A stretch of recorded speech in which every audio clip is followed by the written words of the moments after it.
Bien, Carlos Saura. Me imagino que la mayoría de la gente sabe quién era Carlos Saura, qué películas dirigió y posiblemente por qué títulos son más conocidas sus películas, ¿no? Sus trabajos. El proyecto del libro es un proyecto, al mismo tiempo yo lo he bautizado como, al mismo tiempo es una biografía del personaje y al mismo tiempo es una autobiografía. Y también quería decir que el hecho de que se llame Nostalgia o Pasión es precisamente por la nostalgia hacia ese género que se cultivó en los años 70 en nuestro país y que casi todos los que estamos aquí hemos admirado, y la pasión está más en relación, la nostalgia sí está en relación con mi persona, la pasión está en relación con la personalidad de Carlos Saura. Carlos Saura fue un hombre que tenía muchísimo talento,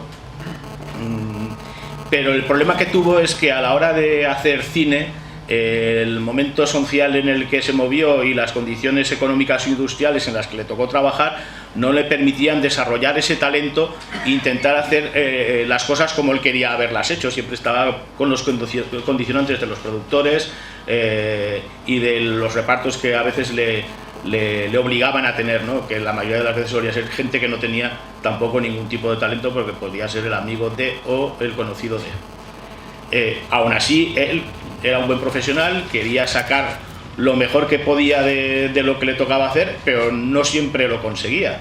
Sin embargo, hay que decir que, por ejemplo, uno de sus títulos más emblemáticos, que es El fontanero, su mujer y otras cosas de meter, fue uno de las películas más taquilleras del momento. Quizá el problema que tuvo Carlos fue que se decantó muy rápidamente por hacer un tipo de cine, el cine S, que es el que avispadamente, quizá por necesidades económicas o por lo que fuera, empezó a cultivar antes que se agotara el filón del género fantástico. Y aunque él tiene unos primeros títulos bastante importantes y muchos de ellos ya considerados como cine de culto, básicamente son debidos a la colaboración que mantuvo con Paul Naschy. Llegó casi probablemente un momento en el que él consideró que no necesitaba a Paul Naschy para intentar desarrollar su carrera en solitario dentro de ese género, y intentó hacer una película sin Paul Naschy y la cosa no le funcionó bien. Y a partir de ahí tuvieron ellos dos sus más y sus menos. Carlos se fue cada vez alejando más de Paul hasta los últimos años, y la carrera que él intentó llevar a cabo en solitario dentro del género de terror, que se podría clasificar en dos partes: un cine de terror fantástico, que sería el que hizo en sus primeras películas, y luego un cine de terror más realista.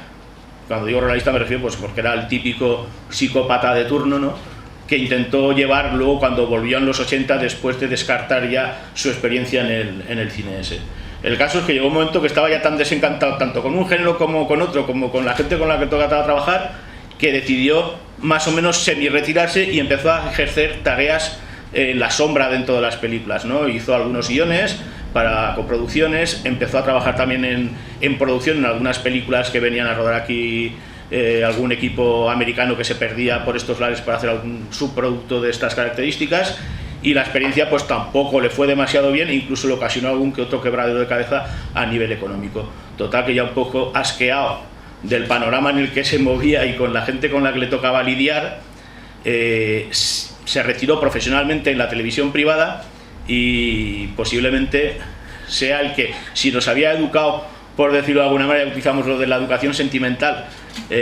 con el cine S, cuando empezó a trabajar en la televisión privada, él fue el artífice de las noches golfas, el encargado de la programación de X de Canal Plus, y el que se encargaba de seleccionar las películas, de organizar todo el montaje o remontarlas, y de seleccionar, ir a buscarlas y demás historias durante bastantes años, hasta que le empezó a dar otra vez, digamos, la picazón de querer volver a hacer cine. Eso coincide con el auge del movimiento del fandom a través de los fanzines y de recuperar a este tipo de personalidades de nuestra cultura popular, que hacen que mucha gente lo busque, igual que se busca a otros directores o realizadores de aquella época, o actores, para intentar volver a la palestra. Y así como muchos no se prestaron porque se encontraban muy cómodos en su situación de retiro o trabajando para la televisión, pues este hombre tenía la necesidad compulsiva de volver a hacer algo, pero además es que quería hacer algo yo creo que paradójicamente por lo que fuera recordado, o sea, no ser recordado por El fontanero de su mujer o por El espanto surge de la tumba, que bueno, dentro de sus limitaciones, cada una para el objetivo que tenía que cumplir, lo cumplió yo creo que bastante bien. Sin embargo, él siempre se quedó con esta historia de intentar. Entonces, ¿qué pasó? Que ya él venía al nuevo frente con ideas nuevas, y entonces él se quedó en un plano en el que la gente ya veía muy difícil confiar en él, porque a pesar de que los métodos y los medios que tenía a su alcance para hacer el cine que él quería haber hecho no se le permitió hacer lo que quería haber hecho, cuando iba a una productora con algún proyecto nuevo, yo colaboré con él en distintos proyectos descabellados, pues lo primero que le decían es que ahora mismo esta productora, el que fuera que estaba en la productora, decía, trabajaba con gente joven y con talento, y que él no tenía ni una cosa ni la otra, pero a pesar de eso, él seguía insistiendo en intentar levantar algún proyecto más o menos consolidado y fiable, pero no había manera, porque se encontró con la situación de que su nombre no significaba nada para estas nuevas generaciones de bolsillo, ¿no? Para el fandom sí, pero a la gente que podía invertir dinero en una película no le interesaba recuperar ese tipo de cine. El caso es que estaba tan necesitado de intentar hacer esa película que al final acabó trabajando en el último proyecto de Paul Naschy, en Pusa, y por la razón que fuera, yo creo, hablando con Antonio Mayans, él tenía la sospecha de que posiblemente lo que le había pasado a Auret es que la enfermedad que luego le ocasionó la muerte ya la llevaba o ya le estaba rondando en el cerebro, y había perdido por completo la capacidad de dirigir. O sea, sobre ser un buen profesional, porque en el libro hay entrevistas de la imagen que yo he querido dar del personaje, es no de una imagen contracultural tipo Jesús Franco ni nada, sino un personaje que realmente tenía la cualidad profesional para hacer una buena película, pero se le imposibilitó de todas las maneras de hacer esa buena película. Y entonces, en el rodaje de Empusa, prácticamente, según decía Mayans, es como si se le hubiera olvidado ir en bicicleta. No sabía dónde colocar la cámara, no sabía qué tipo de plano era el que iba a rodar y demás historias. Luego, aparte de eso, rodeado de un ambiente y un clima en el que la mayoría de los que estaban trabajando en esa película querían dirigir la película, como era Ángel Mora o como era Luis Colombo, que era el ayudante de dirección, e incluso el hecho de que en ese momento hubiera escenas de desnudos, especialmente nada significativo a estas alturas, y que él se viera cohibido a la hora de rodar ese tipo de escenas, cuando había dirigido en los años 80 películas como esa del fontanero, La frígida y la viciosa o cosas por el estilo. Eso promovía un ambiente de cachondeo entre el equipo, con lo cual todas esas presiones en torno a él, algo que él se estaba intentando tomar en serio y que veía que iba a acabar en algo como lo que ya había estado haciendo durante toda su vida, pues posiblemente ocasionó que se desequilibrara un poco. De todas formas, según quien te lo cuente, hay muchas versiones sobre lo que pasó durante el rodaje. El caso es que al final lo acabaron despidiendo y a los 2 o 3 días de salir del rodaje pues falleció. Entonces yo pues lo conocí durante muchos años, estuve muy cerca de él me ayudó mucho en momentos delicados de mi vida, y yo creía que era el momento de devolverle un poco ese tributo, ¿no?, que se merecía, y quizá este libro sea ese tributo, esa prueba de agradecimiento hacia la amistad que me profesó y los conocimientos que me proporcionó. Entonces he querido dar una imagen de él desde todos los puntos, y no es un libro quizá al uso como los libros de cine que estamos acostumbrados a ver, donde se hace un repaso metódico de su filmografía plano a plano y la empiezas a comentar y tal y cual, sino pues cosas que posiblemente mucha gente desconozca de su forma de ser o de su forma de pensar, que me parecían también interesantes. Para confeccionar el libro he contado además con la colaboración de gente que lo conoció también muy bien y muy de cerca, como Ángel Gómez Rivero, el responsable de Algeciras Fantástica, y el amigo Carlos Benítez se ha currado también un apartado dedicado al rodaje de Empusa, y a través de conversaciones con todos los participantes en aquel fatídico rodaje, de actores, productores y demás. Y bueno, pues como yo he hablado un buen rato del tema y a Carlos le gusta mucho el sofá, pues le dejo paso para que se tumbe en el Chester y que comente alguna cosa también de... Pues esto ya empieza a ser un poco así. Bueno, nada, o sea, sencillamente he hecho un capítulo porque yo sobre Empusa tengo una historia un poquito rara, o sea, que empezamos el blog cuando se estaba rodando la película Empusa. Entonces aún estaba en vida, aún estaba vivo Polanski, y entonces parecía como, bueno, como una vuelta al tipo de cine que él siempre ha hecho en los 70 y en los 80, ¿no? Y de hecho es un proyecto que ya nació así, o sea, con idea de volver un poquito a hacer este tipo de cine económico. Por eso también se reunieron,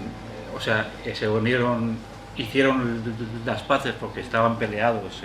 Bueno, han estado peleados toda su vida. Polanski y Carlos Saura. Y bueno, y también se metió Antonio Mayans, que también conocía mucho la zona donde querían rodar, que es todo el Levante, Alicante, ¿no? Sí, por Benidorm y todo eso. Y entonces pues hicieron esta película, que todo, bueno, todas las fotos que se veían eran prometedoras, con vampiras y tal, ligeras de ropa y tal. Luego la película no pudo terminarse del todo. O sea, aparte de que murió Carlos Saura, luego cogió la dirección Polanski, tampoco pudo terminar, o sea, el montaje tampoco lo pudo realizar él y se nota. O sea, el producto que ha acabado publicándose, hay a quien no le gusta nada, o sea, que le parece una basura. A mí, o sea, pues me hace cierta gracia. Me hace cierta gracia, o sea, es entretenidilla. Pues, si somos muy benignos. Siendo benigno. Y eso que sale Saturno y Saturnino. Sí, bueno. Bueno, el caso es que casi se podría hacer una película sobre lo que fue el rodaje en sí y sería mucho más interesante que lo que ha sido Empusa. Pero aún así se ve, o sea, que yo lo veo como una historia como de lucha, ¿no? Entre intentar hacer esa película, esa última película, o sea, y continuar haciendo cines, sea como sea, aunque no se tenga dinero, no se tengan medios, y continuar. En este caso, aprovechando más bien el nombre de Polanski, que bueno, que hubo un poquito de...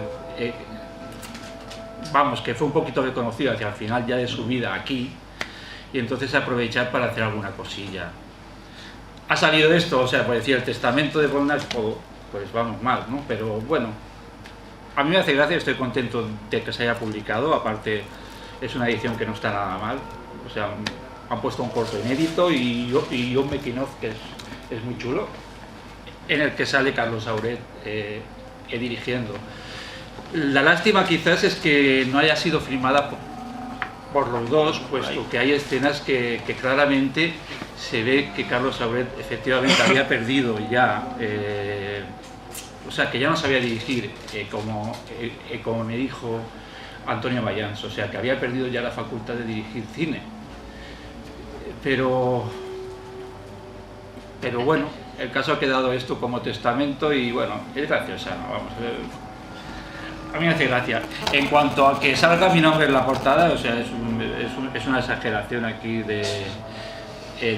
Miguel Ángel, porque bueno, yo le hice encantado el artículo porque, como iba a decir antes de que empezamos el blog, pues estábamos persiguiendo esta película, o sea, entrevistamos a dos de las actrices, entrevistamos a Ángel Mora, el productor, Ángel Colombo, o sea, con Luis Colombo lo intentamos, pero bueno, aún estamos esperando que nos conteste. Y lo esperaré. Sí, esperaré. Y bueno, y la última entrevista que ya fue aposta para el libro fue con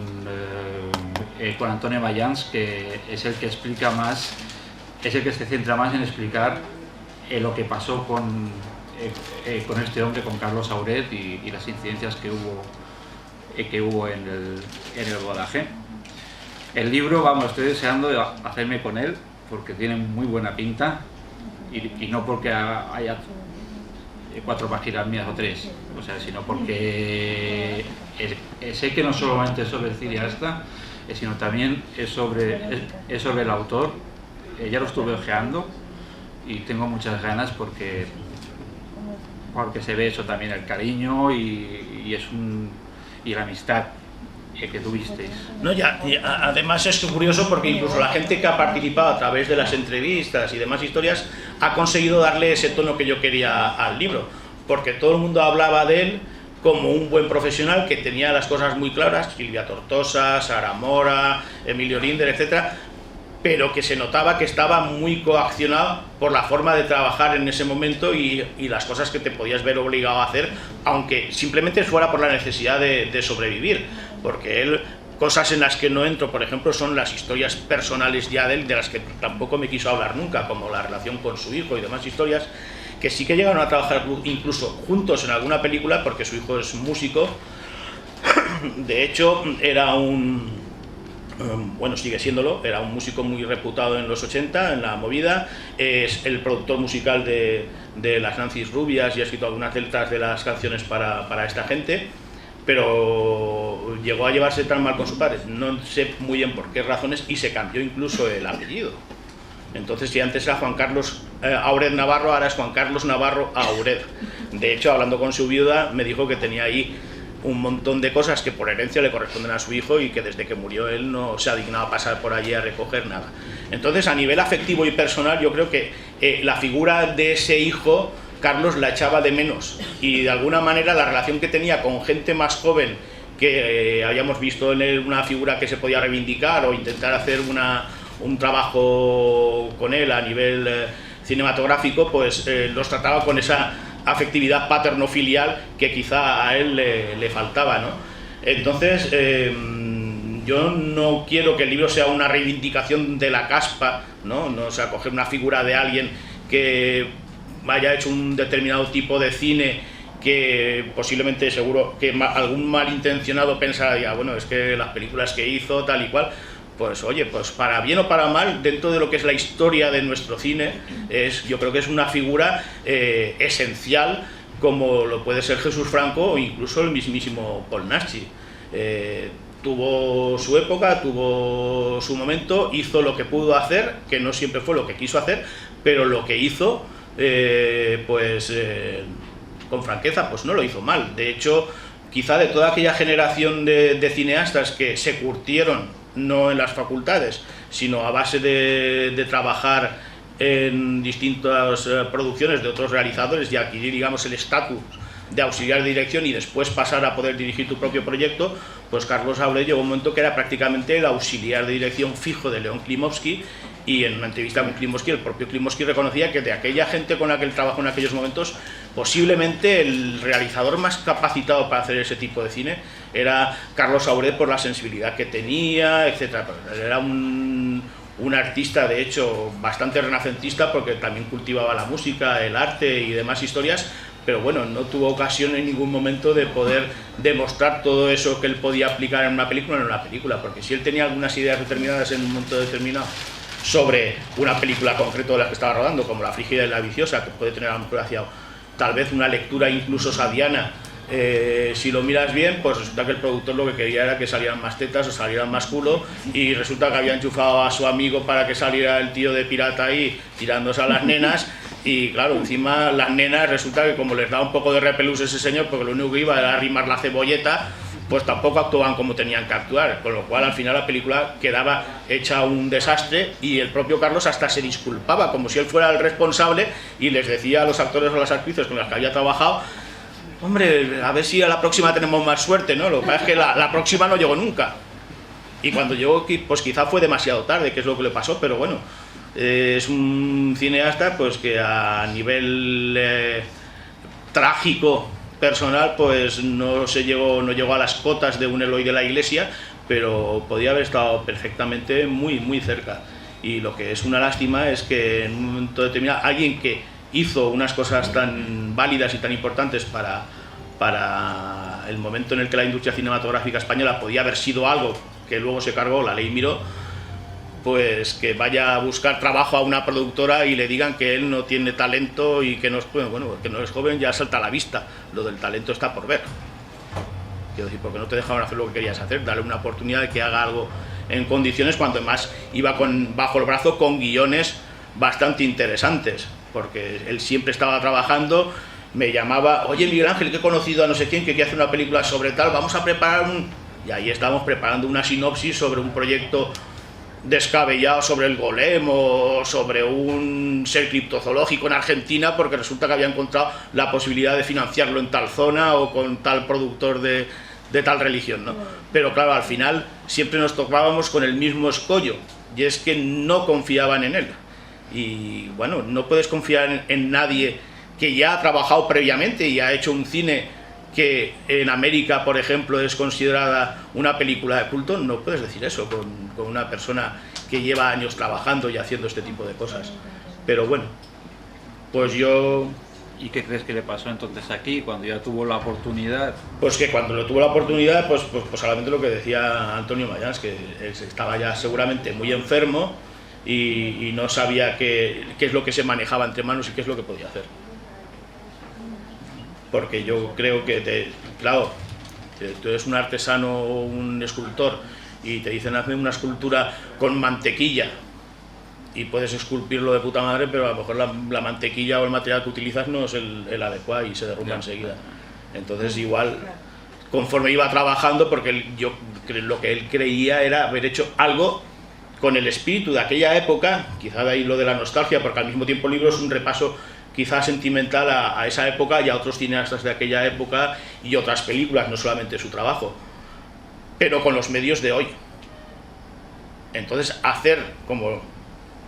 dice Carlos, una película de los 70 con el look de los 70 y con las ideas y la técnica de los 70, pues ahora o lo haces en plan coña y te lo tomas a risa y lo haces como una comedia negra o algo así, o no funciona. Entonces, claro, hacer una película como Empusa con el look que tiene, aparte de todas las historias implicadas que hay, que luego supo, por cierto, explotar muy bien Iker Jiménez en Milenio 3, porque se sacó de la manga un programa dedicado al cine maldito español, y ahí se llevó a Ángel Mora para contar todas las supuestas maldiciones que se habían sufrido durante el rodaje de Empusa, que habían ocasionado posteriormente la muerte de Paul Naschy y de Carlos Abuelo. O sea, se exageró también mucho la historia, ¿no? Pero que allí no hubo ningún tipo de maldición, siempre se dio una serie de factores en contra de todo el mundo. Además, una persona ya mayor de edad, acostumbrada a una forma de trabajo que había olvidado ya, no que había olvidado, sino que no tenía la disciplina de antaño, que se presentara Paul Naschy, como dice Mayans, o me contaba Mayans, todas las mañanas en su casa o en su apartamento con cambios en el guión, sin haberle dicho nada a Carlos, y ir a Carlos a rodar y resulta que lo que él tenía ya pensado lo habían cambiado de la noche a la mañana y no sabía dónde tenía que colocar la cámara, pues eso también desequilibra un poco y te puede hacer entrar en cólera, ¿no? Y decir, bueno, ¿qué pasa? Soy el último mono, no sé qué es lo que tengo que rodar o trabajar, que quizá Paul, pues siempre han tenido esa deuda entre ellos y a lo mejor Paul pues llegó un momento que también lo vio tan mal que dijo, voy a intentar que este hombre haga algo, ¿no? Pero claro, si luego le estás puteando por detrás y entre el productor que quiere dirigir la película, el ayudante de dirección que también quiere hacer la película y se rebelan, hacen un motín contra el director que el guión todos los días que va lo han cambiado, pues al final el hombre, yo me imagino que entre unas cosas y otras pues acabaría un poco hasta el moño, y quizá eso es lo que pasó. Pero bueno, yo creo que algunas de esas películas que hizo, sobre todo las tres primeras, la de El espanto surge de la tumba, Los ojos azules de la muñeca rota, que me parece un diálogo bastante digno, donde además colaboró él también en el guión, incluso El retorno de Walpurgis o La venganza de la momia, yo creo que esas cuatro películas son esenciales en su filmografía para entender a dónde podría haber llegado